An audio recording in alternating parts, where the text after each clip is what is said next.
Hi, I'm Martin Felsen. Welcome to City Design, the channel where we explore how we shape cities and how cities shape us.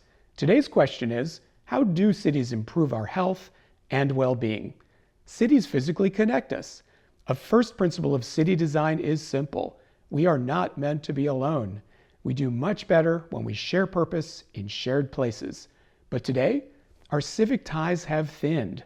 Participation in clubs, associations, and congregations is way down. What's at stake isn't nostalgia, it's social capital, the trust, the norms, and networks that help communities solve problems together. Why the decline in our physical connections? Familiar forces. Mobility uproots us, and screens capture our attention. As an urban designer, I also see an antidote: brick and mortar third places. These are gathering spots that are neither home nor work. They're where we swap ideas, organize, and belong. Cafés and barbershops, libraries and schools, faith halls and field houses. Third places normalize low-stakes contact, and those weak ties add up to deliver enhanced well-being. They help us connect and cope together. Third places aren't new.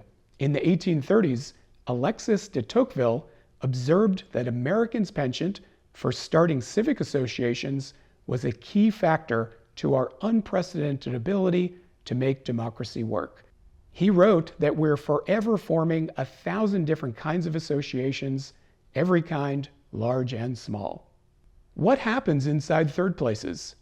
They convert bricks and mortar into trust and ties, physical capital into social capital. Their design matters too. Open, simple yet versatile spaces instill a sense of ownership and group pride. Public libraries host book and hobby clubs, free classes, and meetups. Community centers host arts and fitness classes, neighborhood gatherings, and volunteer drives. Parks host walking groups, nature clubs, and community cleanups. City service offices host neighborhood associations and block clubs. Houses of worship host service groups, support circles, and food pantries. Parishes, JCCs, YMCAs host rec teams, community service projects, and family programming. Public schools host after-hour PTAs, youth clubs, and adult rec leagues. Boys and girls clubs host teams, clubs, mentoring, and service projects. Clinics and health centers host mindfulness groups, caregiver classes, and peer support. Food banks host nutrition and cooking classes and volunteer and service clubs. Makerspaces host hobby clubs and skill and repair shares. Museums, galleries, and cultural centers host docent programs, lectures, and arts clubs. Rec centers host leagues, pickup games, and volunteer coaching and referee training. Cafes and bars host book clubs, language tables, and interest group meetups. Co-working spaces host professional associations. Farmers markets host info booths, volunteer signups, and community campaigns. Different places, same effect. Regular contact, small commitments, real purpose. That's how physical spaces compound into social capital, and how social capital strengthens mental health and democratic life. Healthcare is catching up too.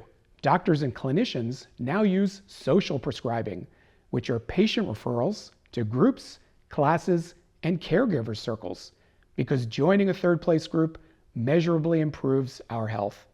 More broadly in the US, national public policies focus on jobs, families, and third places as direct paths to citizen and community well-being.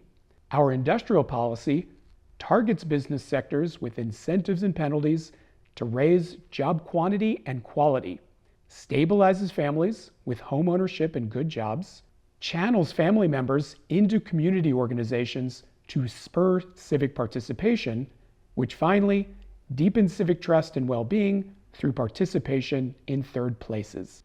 Abroad, some cities flip the order with a third place first strategy. Build third place social infrastructure, catalyze networks of people and organizations that undergird local economies, attract investment and jobs via quality of place, stabilize family and home as civic life strengthens. let's look at how this strategy works in practice. Polaris are small community centers sited across Mexico City. These are places to find free computers and internet, flexible classrooms, and hands-on workshops from carpentry to coding. Many include courtyards that flip from classes to festivals to civic meetings. Polaris work because sites are prioritized in underserved areas. Buildings are well designed and easy to identify. Programs are free and ongoing. In Quetzalcoatl, this Polaris offers educational and practical support to rebuild social ties and safety within a dicey neighborhood. Classrooms and workshops open onto a shared courtyard, and the operable facade signals that the space is open to all and available for everyday use and community ownership. In Iztapalapa, on a tight site with little open space, the entry plaza and columned threshold pulls the street inside the Polaris. Simple materials, striated block, concrete tile, steel, create light, shade, and durable rooms that flex from forum to classroom. In Cuicuilco, a slender steel frame shades the interior spaces of this neighborhood hub. The inverted roof captures rainwater, architecture doing double duty in a water-stressed city. In La Pulga, this educational center has a single unified room on 2 levels. The large multipurpose space offers free training workshops of all kinds for everyone in the neighborhood. In Valentin Gomez Farias, this Polaris is filled with naturally lit classrooms linked to a public walkway with lattice walls and gardens used for learning and neighborhood life. Free classes, workshops, and outdoor forums entice people of all ages to gather, learn, and belong. The bottom line here is that third places aren't a luxury. They're our everyday infrastructure of connection and well-being. Design them well, program them predictably, open them to everyone. The benefits compound. We talk a lot about innovation and technology. Here's another kind: innovation in belonging. Cities that invest in it will be healthier, safer, and more confident about their future. Thanks for watching City Design. If you're enjoying these episodes, please like, share, and subscribe. See you next time as we keep exploring how we shape cities and how cities shape us.